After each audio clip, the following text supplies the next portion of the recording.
Philippe Cobert, bonsoir. Bonsoir. Vous êtes le créateur et l'interprète du Bac 68, que vous allez jouer en alternance avec la Danse du Diable à l'Athénée Louis Jouvet jusqu'au 20 novembre. Donc là, vous sortez de scène. Oui. Comment est-ce que vous vous sentez? Ben, je me sens bien parce que ça s'est bien passé. Les gens ont ri très vite et se sont apparemment beaucoup amusés. Oui. Ils m'ont longuement applaudi, donc c'est ce dont un acteur rêve. Il fait tout ce qu'il a à faire pour ça, il fait tout ce qu'il peut pour ça. Et ensuite, ben, on vous fait des compliments. Alors moi je suis un peu mauvais esprit, donc j'arrête pas de dire mais c'était pas comme ci, pas comme ça, est-ce qu'on entendait? D'ailleurs quelqu'un m'a dit qu'il n'entendait pas très bien. Elie Semoun, pour le dénoncer, il était là-haut, il m'a dit mais il n'est pas tout entendu sur le bac. Donc je vais regarder un petit peu avec mes régisseurs demain qu'est-ce qui a pu faire ça.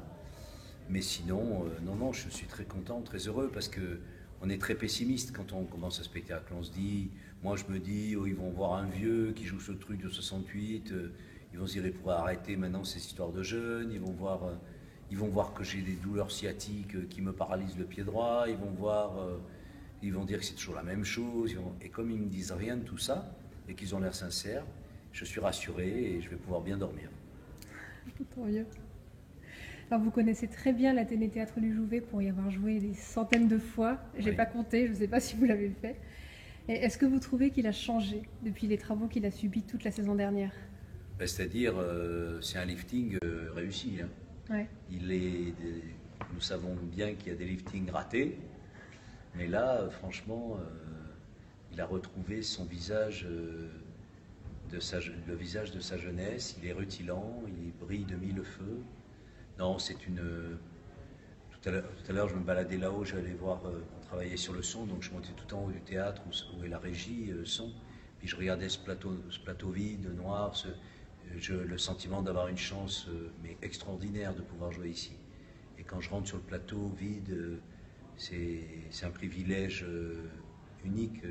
Si j'avais su quand j'avais 14 ans ou 15 ans que je rêvais d'être comédien, d'être Gérard Philippe et tout ça, qu'un jour j'aurai un théâtre d'une telle beauté, d'une telle pureté, pour moi tout seul, je ne l'aurais pas cru. C'est vraiment, je ne sais pas à qui je dois ça, mais je le dois à Patrice Martinet bien sûr, mais c'est plus que ça, je le dois à je ne sais quel dieu du théâtre, vraiment je l'apprécie, je peux le dire.